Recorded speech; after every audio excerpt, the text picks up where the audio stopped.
Police officers of Reddit, what are you thinking when you see cases like George Floyd? I'm a police officer in a medium-sized suburban town in Texas. I have been in law enforcement for 14 years. I love my job, I love how I get to help people, and I love how I get to cause positive changes in people's lives. I love how 99.9% of the time, my badge is shiny. Today my badge is not shiny. I'm tired of hearing the excuses given by other people for a police officer's misconduct. I'm tired of excuses being made for people who tarnish my badge. I'm so tired of hearing how officers have a stressful job and their misconduct was a result of that stress. You know who else is under stress? The people who called us, that person whose loved one just committed suicide, the family who called us because they found grandma dead, and now we are asking everyone questions, the 7 to 11 clerk who just had a gun shoved in his face, and even the guy we just put in handcuffs and told him he is losing his freedom. Sorry, but our stress is low compared to these folks. We might have to go into these situations, but we get to leave them and pretend none of that shit ever happened after our shift is over. I'm tired of hearing excuses for the bad police officers. I'm tired of the excuse, well, he puts his life in danger.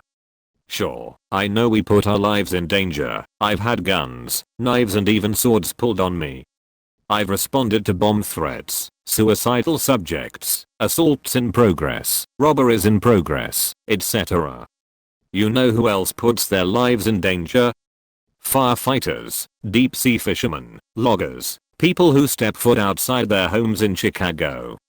We are trained to deal with danger. We are provided with equipment and training to help us survive those dangers. Do I face an increased risk of not going home? Sure, but that's why I'm at an increased level of awareness at work, so I can respond to threats appropriately without panic and over-responding. I'm tired of hearing about the thin blue line. I believe in the thin blue line. I believe in looking out for my fellow officers. I don't believe in hiding the misconduct or unlawfulness of other officers, and I have always spoken up. What many forget, standing behind the thin blue line doesn't mean concealing the misconduct of other officers. It means confronting those officers so they don't do something to ruin their lives, the lives of others, or violate the law or code of conduct. It means walking up to the officer with his knee on a suspect's neck and saying, "Dude, this is too much, stop," before the officer commits murder. It means walking up to the officer who has been drinking all night and saying, "Dude, I'll give you a ride home." Instead of hiding misconduct, prevent it. Help your fellow officer not do something to ruin his life or another's life. If you do see misconduct, address it. Take it to the appropriate level. Stop tarnishing my badge. We took an oath to uphold the law, uphold our ethics, and protect our communities. Sometimes that means arresting other police officers or holding them accountable for policy/ethics violations. This officer violated the rights of George Floyd and murdered him through his actions. The officers who were on scene and failed to act are just as responsible. There are multiple videos of this incident and there is no real question as to what happened. For those folks who wonder what makes it murder or manslaughter. Murder is the act of causing death to another human being through an action which a reasonable person would know or intend could result in the death of the victim. Manslaughter is the act of causing death through an act which is reckless in nature. Every officer in America is taught about positional asphyxiation, and while some departments allow neck restraints, all officers are taught the dangers of neck restraints and are taught not to apply pressure to the back of someone's neck or head when they are prone and out on the ground in handcuffs. Floyd was handcuffed with little resistance and they were able to walk him across the street to a patrol unit.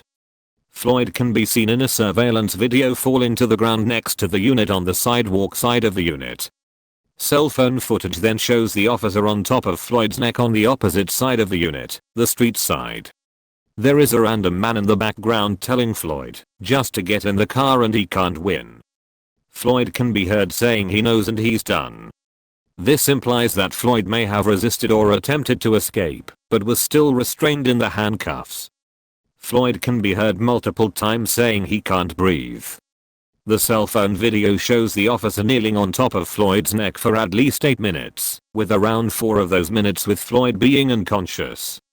Even if Floyd did attempt to resist or escape, there was no reason to hold him down for 8 minutes.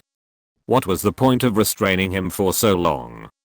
Why did the other officer not assist the primary officer with restraining Floyd so they could get him in the patrol unit quicker? Why did the primary officer continue to restrain Floyd by his neck after Floyd became unresponsive? Why can the officer be heard at some point asking Floyd if he is still a tough guy? I can only come up with one answer to all of these questions, and that was the primary officer, Chauvin, wanted to prove to Floyd that Floyd was not such a tough guy. I see an officer assaulting another human being, going beyond taking control of a suspect, using force as punishment and ultimately causing the death of another human being. I see a second officer who stood and watched and did nothing, despite knowing that what the first officer was doing was a violation of law and policy. I see officers who were trying to get back at Floyd for running his mouth and resisting an arrest by using force they knew could result in death or serious bodily injury in a situation which did not justify using deadly force. This officer committed murder, plain and simple. This officer tarnished my badge and the badges of all police officers. Worst of all, this officer tortured his victim for 8 minutes. Imagine your last thoughts and memories being those of a police officer, a person who the public is supposed to be able to trust, placing his body weight on your neck, slowly asphyxiating you against hot asphalt, while he asks you if you're still a tough guy. I hope this officer, and any officer who allowed this to happen, is tried and convicted. It's going to be some time before I can polish my badge back to a shine. In the meantime, a family is suffering, a community is burning, all because of one guy who should have never been an officer. What do I think? I think assholes like this make my job that much harder and damage the trust I work so hard for. I think assholes like this ruin people's lives and ruin families. I think assholes like these should be stuck in a prison with all of the people they ever arrested. I'm a former police officer, and so have had plenty of training in physical restraint of individuals being arrested. There is no police academy training officers to kneel on someone's neck to subdue them. That's how you kill a person. There is extensive training on how to avoid seriously injuring a person while restraining them, and I guarantee you every one of these officers was trained to never strike a person in the neck or choke them. The officer who killed him is very clearly liable for manslaughter at the very least, and I think the other officers who stood by have some accountability as well, because they knew damn well that was not how you handle a person, and should have stepped up. Absolutely sick to my stomach. I'm a lieutenant in my hometown police department. I started my day by showing the video to my officers and making sure my people understood that this is murder, plain and simple. You never, outside of a life and death struggle, do anything like this. George Floyd was handcuffed and on the ground. If he was still struggling badly enough that they felt a need to hold him down, there's 100 ways to do it safely. Use of force should always be as measured and considered as possible. There will always be times where an officer sees danger and has to make a split-second decision without the luxury of weighing the consequences. That clearly was not the case here. He had all the time in the world to think about what he was doing. He had multiple people there telling him to stop. And none of his fellow officers intervened. All of that is why I find this incident particularly disgusting. They had so many chances to do the right thing. Luckily, I have the fortune of working with good people who see this shit for what it is. Before the video was over, before I told them that George Floyd died because of this, my officers were muttering things like, "What the fuck is he doing? You can't do that shit, and he needs to get off the man's fucking neck." Made me way prouder to be their leader than any number of arrests they could make to see that their instincts were not to defend the officer. For what it's worth, I'm glad that they were fired. I've heard mention in this thread that one of the officers has been arrested, which is great if true. I hope they are all brought to justice. Their actions, and lack thereof, were completely unconscionable. Not a local, I'm a Fed 5 years into the job. George Floyd was murdered, and it's fucking disgusting. We are trained that anything involving the neck is a no-go and is considered deadly force.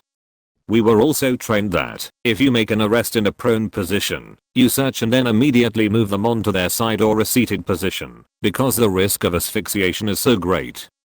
If a suspect says they can't breathe, believe them and take measures to correct to it. This training is reinforced at least twice a year in our use of force training. These officers deserve to spend the rest of their lives in prison. I'm a police officer in California.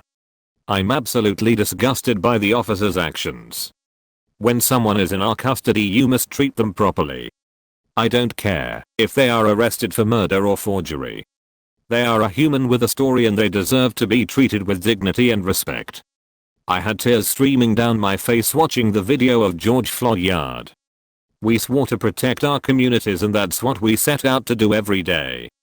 Putting a knee into the neck of a handcuffed man for an extended period of time isn't protecting. A man has lost his life due to the gross negligence of an evil person. May he rest in peace. Cop here. Disgusted. There are 1,000 reasons why this shouldn't have happened. Simple, easy steps that should have been taken. Lessons that policing has learned over the past 200 years and basic things taught in every academy. Make no mistake, this was murder. Maybe not premeditated murder, but nonetheless murder. I will be angry if those officers do not get indicted. Was cop for nearly 10 years before being taken out with an injury, stayed in support role for 2 years before leaving. Everything was wrong. I can't tell you how much in the academy, textbook and in DT, you're told and it's stressed, never choke, no choker holds, do not put pressure on the neck or spine, from any direction, unless it's life or death, and you better be able to prove it. Secondary, never leave someone in the prone position. The worst part is, he stared at him as he was fading. He could hear it, and he watched as he stopped and passed out. Then it gets uglier, he continues to hold the pressure. If he got up, there's a chance he'd have survived.